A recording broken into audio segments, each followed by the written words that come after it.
Hello students, this is Aayushi Gaur. Last lecture में मैंने आपको 4.2 एक्सरसाइज के क्वेश्चन नंबर 11 तक करवा दिया था। क्वेश्चन नंबर 12 इजी सा है, आप लोग कर सकते हैं। मैं आपको हिंट दे देती हूँ। देखिए, फर्स्ट कॉलम में से ए कॉमन लेंगे, सेकंड में से बी, थर्ड वाले में से सी, और आपका आंसर निकल जाएगा। आप लोग इसे ट्राई कीजिएगा, और फिर भी अगर आपको नहीं आता है तो आप लोग मुझे कमेंट सेक्शन में लिखकर बता सकते हैं, या फिर आप व्हाट्सएप ग्रुप में भी बता सकते हैं।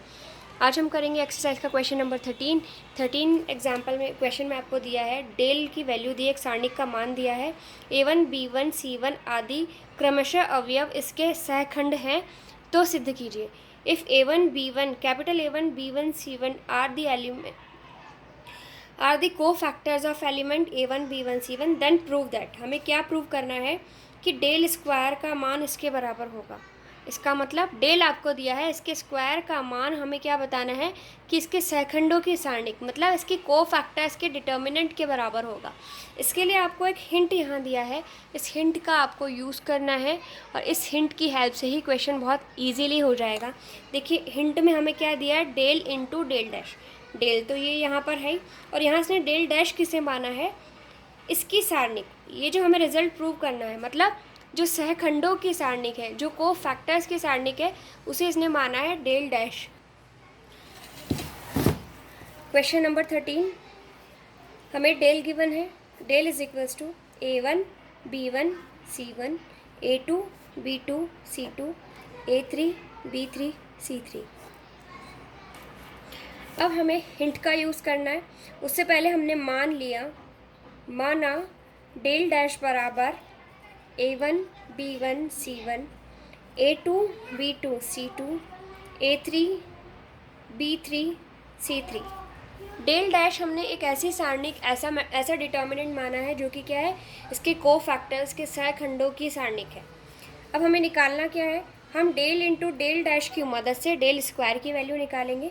डेल क्या दिया है आपको, A1 B1 C1 A2 B2 C2 A3 B3 C3, और डेल डैश हमने क्या माना है, A1 B1 C1 A2 B2 C2 A3 B3 C3।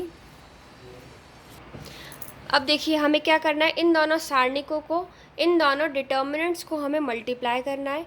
किन्हीं भी दो सारणिकों को गुणा करने के लिए हम इस रो को इस कॉलम से, जिस तरह से हम मैट्रिक्स को आव्यूह को मल्टीप्लाई करते हैं, उस तरह से भी गुणा कर सकते हैं।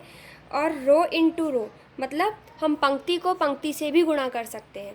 जैसे कि इसको इससे, फिर इसको इससे, इसको फिर इससे, इस तरह से भी हम गुणा कर सकते हैं। आपकी बुक में जहाँ दो सारणिकों का गुणनफल प्रोडक्ट ऑफ टू डिटर्मिनेंट दिया है, वहाँ ये चीज़ बताई गई है कि कोई भी दो डिटर्मिनेंट्स को अगर हमें मल्टीप्लाई करना है तो हम उनको रो वाइज भी कर सकते हैं और रो इंटू कॉलम से भी कर सकते हैं।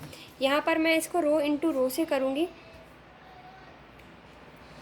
जब मैंने इसको इससे मल्टीप्लाई किया तो मुझे क्या मिलेगा, A1 into A1 plus B1 into B1 plus C1 into C1 into C1, मतलब first row of second determinant. फिर इसको इससे, तो हम कैसे लिखेंगे, A1 A2 plus B1 B2 plus C1 C2। इसी के बाद में इसको इससे करेंगे, A1 A3 B1 B3 C1 C3। फिर सेकेंड रो की बारी आएगी, इसको हम करेंगे अब इससे multiply, A2 A1 B2 B1 C2 C1। इसके बाद इसको इससे, तो A2 A2 B2 B2 C2 C2। इसको इससे A2 A3 B2 B3 C2 C3। फिर थर्ड रो की चांस, थर्ड रो को इससे इससे इससे, तो ये मिलेगा आपको A3 A1 plus B3 B1 plus C3 C1 A3 A2 B3 B2 C3 B C3 C2। फिर जब इसको इससे मल्टीप्लाई करोगे तो A3 A3 B3 B3 C3 C3। अब हमने प्रॉपर्टी पढ़ी है गुणधर्म जब पढ़ाएं आपको, तो मैंने एक चीज़ बताई थी अभी आपको कि किसी भी सारणिक में किसी भी रो अथवा कॉलम के जो अवयव हैं, अगर आप उन्हीं के सहखंडों से गुणा करके जोड़ देते हैं तो मान हमेशा सारणिक के मान के बराबर आता है। लेकिन अगर आप किसी सारणिक के किसी पंक्ति अथवा स्तंभ के अवयवों को दूसरी पंक्ति अथवा स्तंभ के अवयवों के सहखंडों से गुणा करके जोड़ते हैं तो रिजल्ट हमेशा ज़ीरो आता है। इंग्लिश वाले बच्चे, अगर हम किसी डिटर्मिनेंट में किसी रो या किसी कॉलम के सारे एलिमेंट्स को उसके कोफैक्टर से मल्टीप्लाई करके ऐड करें तो रिज़ल्ट हमेशा क्या आता है, उस डिटर्मिनेंट की वैल्यू के बराबर ही आता है। लेकिन अगर किसी रो और कॉलम के एलिमेंट्स को दूसरी रो या कॉलम के एलिमेंट्स के कोफैक्टर से मल्टीप्लाई करके ऐड करें तो रिज़ल्ट क्या आता है, ज़ीरो आता है। अब देखिए यहाँ पे A1 है और A1 का कोफैक्टर हमने क्या माना है, कैपिटल A1। तो इस A1 को हम उसी के कोफैक्टर से मल्टीप्लाई कर रहे हैं। B1 को B1 से, हमें पता है, हमने जब ये चीज़ पढ़ी थी तो बताया था अगर A1 एलिमेंट है तो उसका जो कोफैक्टर होगा हम उसे कैपिटल A1 से रिप्रेजेंट करेंगे। इसी तरह से B1 एलिमेंट है तो उसी के कोफैक्टर को, उसके सहखंड को कैपिटल B1 से रिप्रेजेंट करेंगे। अब देखिए यहाँ पे हर एक अवयव उसी के सहखंडों से गुणा हो रहा है। A1 A1 से, B1 B1 से, C1 C1 से, तो इसका मतलब इसका मान किसके बराबर होगा, उस सारणिक के मान के ही बराबर होगा। यहाँ पे सारणिक क्या है आपकी, डेल, इसका मतलब इनका गुणन जो है वो डेल ही आ जाएगा। तो हम क्या लिखेंगे, डेल इंटू डेल डैश बराबर ये डेल। अब यहाँ पे आपने अवयव तो आपका A1 है लेकिन कोफैक्टर किसका है, सेकंड वाले का, A2 लिखा है ना यहाँ पे, इसका मतलब ये हो जाएगा ज़ीरो, ये भी ज़ीरो, ये ज़ीरो। यहाँ पे देखो A2 A2, B2 B2, C3 C2 C2, इसका मतलब जो अवयव है उसी का ही सहखंड, उसी का ही कोफैक्टर है। तो यहाँ पे भी वैल्यू डेल आ जाएगी, पर यहाँ ज़ीरो आ जाएगा क्योंकि यहाँ A3 A1 उल्टा हो गया। थर्ड रो की बात हो रही है और यहाँ पे फर्स्ट की बात हो रही है, तो ये ज़ीरो, ये भी ज़ीरो, और यहाँ A3 B3 B3 C3 C3, ठीक है। तो यहाँ पर ये आ जाएगा डेल। अब मैंने क्या किया, यहाँ से डेल, यहाँ से डेल और यहाँ से डेल, तीनों रो में से डेल कॉमन ले लिया तो मुझे बाहर क्या मिल जाएगा, डेल क्यूब मिल जाएगा। अंदर बचेगा 1 0 0 0 1 0 0 0 1। ये क्या है, इकाई मैट्रिक्स है। यूनिट मैट्रिक्स का मान हमेशा कितना होता है, 1। इसका मतलब डेल इंटू डेल डैश किसके बराबर हो जाएगा, डेल स्क्वायर, ठीक है। अब इस डेल डैश को मैं क्या लिख सकती हूँ, डेल स्क्वायर अपॉन डेल। इस डेल को नीचे ले जाऊँ, सॉरी यहाँ डेल क्यूब है तो डेल से डेल क्यूब कटेगा तो डेल डैश किसके बराबर आएगा, डेल डैश बराबर डेल स्क्वायर आ जाएगा। और डेल स्क्वायर बराबर क्या लिख सकते हैं हम, डेल डैश।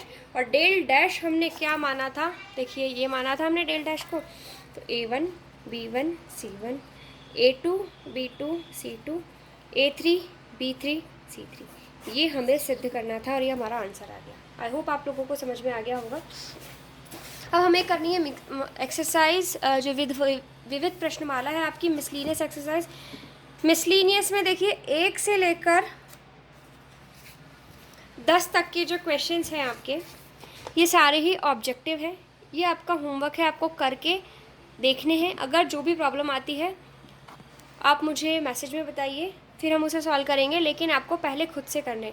1 से लेकर 10 तक के जो क्वेश्चंस हैं MCQ हैं, आपको खुद से करने हैं, वस्तुनिष्ठ प्रश्न है। इसके बाद में क्वेश्चन नंबर 11 में लिखा है निम्न समीकरण को हल कीजिए। अब यहाँ हल करने का मतलब क्या है, x का मान निकालना है। x का मान निकालना है, आप सीधे इसका प्रसार कर दीजिए। जैसे ही आप प्रसार करोगे आपको बराबर 0 दे ही रखा है, आपको x का मान मिल जाएगा। तो 3 क्रम की मैट्रिक्स है, थर्ड ऑर्डर का डिटर्मिनेंट है, 3 क्रम की सारणिक है। तो आपको इसको सॉल्व करना मैंने सिखाया है। आप इसमें ऑपरेशंस भी लगा सकते हैं और आप इसको एक्सपेंशन से भी कर सकते हैं, लेकिन ऑपरेशन लगाना अभी इसमें ज़्यादा ठीक नहीं है क्योंकि x की वैल्यू निकालिए तो आप तो सीधे एक्सपेंड कर दीजिए इसको फर्स्ट रो या सेकंड रो जिसमें भी आप चाहे उसके अलॉन्ग। क्वेश्चन नंबर 12 में आपको दिया है इस सारणिक का मान निकालिए, तो ये भी आप आसानी से कर सकते हैं। क्वेश्चन नंबर 13 में आपको सारणिक इसका मान का पूछा है। देखो 1 + A + B + C, ये फिर से वैसा ही क्वेश्चन आ गया। अगर आप C1 + C2 + C3 कर दें, इन तीनों को अगर आप जोड़ देंगे तो आपको क्या मिलेगा, 1 + A + B + C, 1 + A + B + C, फिर A + B + C + 1 कॉमन ले लोगे तो आपको 1 1 1 मिल जाएगा, और 1 1 1 मिलने के बाद आपको पता है आपको क्या करना है, मैक्सिमम ज़ीरोज़ बनाने हैं। क्वेश्चन नंबर 14, क्वेश्चन नंबर 14 में आपको बोला है सिद्ध कीजिए कि इसका मान इसके बराबर है। तो ये भी ऐसे बहुत सारे क्वेश्चंस मैं आपको करवा चुकी हूँ। क्वेश्चन नंबर 14 तक आपको ट्राई करने हैं खुद से। इसके बाद में क्वेश्चन नंबर 15 जो है वो अलग है, मैं आपको करवा देती हूँ। सिद्ध कीजिए कि निम्न समीकरण का एक मूल x बराबर 2 है तथा इसके शेष मूल भी ज्ञात कीजिए। क्वेश्चन नंबर 15 में आपको क्या दिया है, prove that x is equals to 2 is a root of following equation and also find the remaining roots of it। हमें प्रूव करना है कि x बराबर 2 इसका एक रूट है और रिमेनिंग रूट्स भी हमें निकालने। इसके लिए अगर आपने पॉलिनॉमियल पढ़ा है तो आपको कोई ज़्यादा दिक्कत नहीं आने वाली है। हमें ये प्रूव करना है पहले तो कि x बराबर 2 जो है इसका एक रूट है। अगर x बराबर 2 इसका एक रूट है तो x बराबर 2 इस इक्वेशन को सेटिस्फाई करेगा। अब इस इक्वेशन को सेटिस्फाई, अगर x बराबर 2 इसका एक मूल है तो इससे जो हमें समीकरण प्राप्त होगी उस समीकरण को x बराबर 2 संतुष्ट करना चाहिए। अगर x बराबर 2 इससे प्राप्त समीकरण को संतुष्ट करता है तो हम कह सकते हैं कि x बराबर 2 इसका एक मूल है। और अगर हमें एक मूल मिल जाए तो हम भाग विधि से, डिवीज़न मेथड से बाकी के रूट्स भी निकाल सकते हैं। तो इसके लिए आपका 9th और 10th का पॉलिनॉमियल का जो कंसेप्ट है आपको अगर वो याद नहीं है तो आप लोग नहीं कर सकते हैं। क्वेश्चन नंबर 15 विविध प्रश्नमाला का मिसलेनियस एक्सरसाइज का क्वेश्चन नंबर 15 हम कर रहे हैं। देखिए हमें डिटर्मिनेंट दे रखा है x -6 -1 2 माइनस का 3x x -3 -3 2x x + 2 बराबर 0। सबसे पहले तो मुझे ये देखना है कि x बराबर 2 जो है इसका एक रूट है, इसका एक मूल है। अब वो मूल इसका है, वो प्रूव करने के लिए मुझे क्या करना चाहिए, इस x की जगह पर 2 रख कर देखना चाहिए कि सारणिक का मान 0 आ रहा है क्या। तो मैं पहले इस सारणिक को सॉल्व करके देख लेती हूँ, क्योंकि मुझे बाकी के रूट्स भी निकालने हैं तो मुझे एक समीकरण की ज़रूरत तो पड़ेगी। तो मैं क्या कर रही हूँ, इसका प्रसार कर रही हूँ r1 के सापेक्ष, एक्सपेंडिंग अलोंग r1। हिंदी वाले बच्चे लिखेंगे r1 के सापेक्ष प्रसार करने पर। जब मैंने r1 के सापेक्ष प्रसार किया तो यहाँ मुझे क्या मिलेगा, x इन यहाँ पर x -3 2x x + 2 माइनस, और ये -6 है, यहाँ पर आपको मिलेगा 2x -3 -3 x + 2। यहाँ आपको मिलेगा प्लस, देखिए ऑल्टरनेट साइन चलता है, प्लस माइनस प्लस। अब यहाँ पर आएगा आपका 2 माइनस का 3x -3 2x, ठीक है।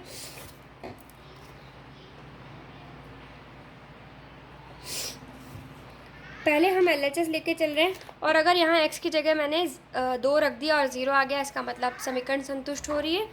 तो ये आपका बनेगा x इंटू, इसको इससे मल्टीप्लाई करेंगे तो हमें क्या मिलेगा, माइनस का 3x²,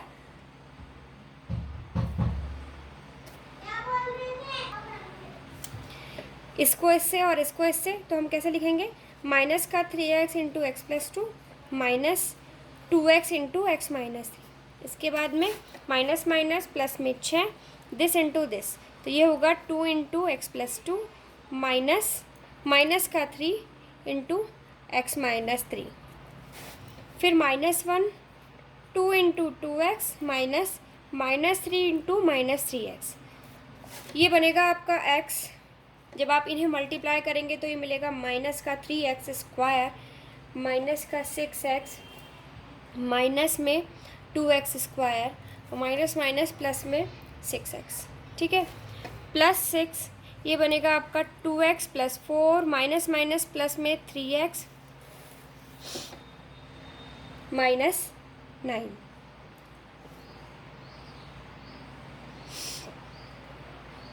इसके बाद में माइनस में ये आपको मिल रहा है 4x minus minus plus minus minus plus और एक माइनस, तो यहाँ पे आपको मिलेगा माइनस का 9x। ओवरऑल जो रिज़ल्ट मिल रहा है वो आपको क्या मिल रहा है, ये मिलेगा हमें x इंटू 3 × माइनस में 5x², 6x से 6x आपका कैंसिल हो जाएगा, +6, 3 + 2 कितना होगा ये 5x माइनस 5 -1 -9x + 4x, यहाँ मिलेगा आपको माइनस का 9x बराबर 0। जब आप क्या करेंगे, इसे मल्टीप्लाई करेंगे तो आपको अब मिल रहा है माइनस में 5x³ प्लस में 30x minus 30 minus minus plus 5x = 0। तो -5x³ + 35x माइनस 30 बराबर 0। क्योंकि x³ वाली टर्म में माइनस आ रहा है तो मैं माइनस कॉमन लेके उधर भेज दूँ। 5x³ माइनस 35x + 30 बराबर 0। आपको ये इक्वेशन मिल रही है, ठीक है। अब आपको ये बताना है कि x बराबर 2 जो है इसका एक मूल है। देखिए मैंने क्या किया है, अभी कुछ नहीं किया है, सिर्फ इस डिटर्मिनेंट को हमने सिंपल सॉल्व किया है। जब मैंने इस सारणिक को हल किया तो मुझे क्या मिला, 5x³ माइनस 35x + 30 बराबर 0। ठीक है, ये LHS मैं अभी हटा रही हूँ यहाँ से, हमने सिर्फ इसको सिंपल सॉल्व करके लिखा है। तो हमें मिल रहा है 5x³ minus 35x + 30 = 0। 5x³ minus 35x plus 30 = 0। अब हमें क्या प्रूव करना है, now to check that x = इसको इक्वेशन नंबर 1 बोल दे अगर हम, to check that x = 2 is a root of equation 1, put x = 2 in equation 1। अब x बराबर 2 समीकरण 1 का एक मूल है, यह ज्ञात करने के लिए हम क्या कर रहे हैं, समीकरण 1 में x बराबर 2 रखने पर, जब मैंने समीकरण 1 में x बराबर 2 रखा तो मुझे क्या मिलेगा, 5, यहाँ 2 का क्यूब माइनस 35 × 2 + 3 30, 8 5 = 40 माइनस 70 + 30, 30 + 40 70 माइनस 70 बराबर किसके आ रहा है, 0 के। इसका मतलब x बराबर 2, क्योंकि यहाँ बराबर में 0 है, इसका मतलब x बराबर 2 जो है वो इस इक्वेशन को सेटिस्फाई कर रहा है।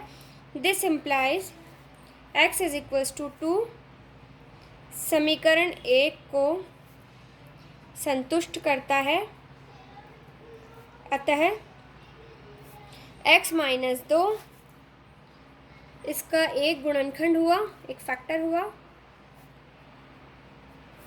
हिंदी वाले बच्चे इसमें से देख के लिख लें, इंग्लिश वाले बच्चे लिखेंगे, now x = 2 is a root of equation 1, it satisfies equation 1. This implies x - 2 is a factor of this equation. अब x - 2 is a factor of 5x³ minus 35x + 30 = 0। और ये 5x³ माइनस 35x + 30 क्या है, वो determinant यही तो है। हमसे इस डिटर्मिनेंट के रूट पूछे हैं उसने बाकी के, तो इस डिटर्मिनेंट के बाकी रूट निकालूँ मैं या इस इक्वेशन के रूट निकालूँ, बात एक ही है। मुझे पता है कि इस इक्वेशन का एक रूट ये है, इस इक्वेशन का एक फैक्टर ये है, तो मैं बाकी के रूट्स निकाल सकती हूँ। कैसे निकालेंगे हम, 5x³ माइनस 35x + 30 को हम डिवाइड करेंगे x - 2 से। 9th क्लास में सिखाया है ये आपको। तो मल्टीप्लाई करें हम किससे, 5x² से हम मल्टीप्लाई करेंगे तो हमें क्या मिलेगा यहाँ पर, उससे पहले हम इसे और इजी कर सकते हैं। देखिए 5x³ माइनस 35x + 30 बराबर 0 है। मैं यहाँ से 5 कॉमन ले लूँ तो मुझे क्या मिलेगा, x³ माइनस 7x + 6 बराबर 0। इसका मतलब क्या है कि x - 2 जो है इसका एक फैक्टर होगा। अब x³ माइनस 7x + 6 को मैं डिवाइड कर देती हूँ किससे, x - 2 से। x³ माइनस 7x + 6 को हमने डिवाइड किया है किससे, x - 2 से। तो यहाँ आ जाएगा x², ये बनेगा आपका x³ minus 2x², sign change हो जाएंगे। यहाँ पर आपको मिलेगा 2x² माइनस 7x + 6। अब मुझे क्या करना है, 2x से मल्टीप्लाई करूँ मैं, ये आप लोगों को आता है करना, 9 10 दोनों क्लासेस में आप ये सीख के आए। ये बनेगा आपका 2 2 = 4, साइन फिर से चेंज हो जाएंगे। यहाँ आपको मिलेगा माइनस का 3x प्लस 6, यहाँ आप माइनस का 3 लें और माइनस 3x यहाँ प्लस 6, तो ये 0। इट मीन्स फैक्टर्स क्या हो जाएंगे, x cube minus 7x plus 6 किसके बराबर होगा, x minus 2 into x square plus 2x minus 3। अब आप इसके फैक्टर्स कीजिए, तो फैक्टर्स क्या मिलेंगे आपको, 3 वन ज़ा 3, x कॉमन लिया, x plus 3 minus 1 x plus 3, तो x is equals to 3 minus 3 and x is equals to 1। ये इसके बाकी के रूट्स आ गए। बाकी के रूट्स क्या हैं इस डिटर्मिनेंट के, x बराबर -3 और x बराबर 1। x बराबर -3 और x बराबर 1 इस समीकरण के बाकी के मूल हैं, जो कि आपको क्वेश्चन में निकालने के लिए बोला था। आई होप आप लोगों को एक क्वेश्चन समझ में आ गया होगा। इसके बाद में नेक्स्ट जो क्वेश्चन है आपका, क्वेश्चन नंबर 15 हमने कर लिया है।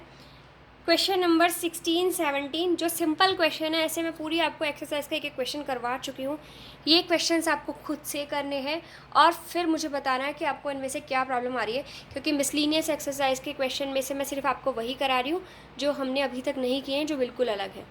तो क्वेश्चन नंबर 16, 17, 18, 19 ये हम लोग बहुत बार कर चुके हैं। क्वेश्चन नंबर 20 मैं आपको बता देती हूँ।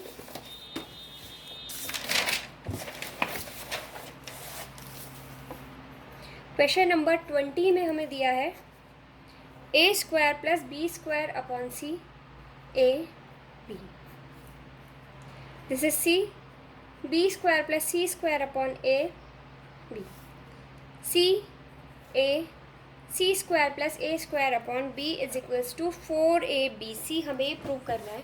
सिंपल सा क्वेश्चन है ये, बस ये अपॉन में दे रखा है, इसलिए हो सकता है आप लोगों को दिक्कत आ रही होगी।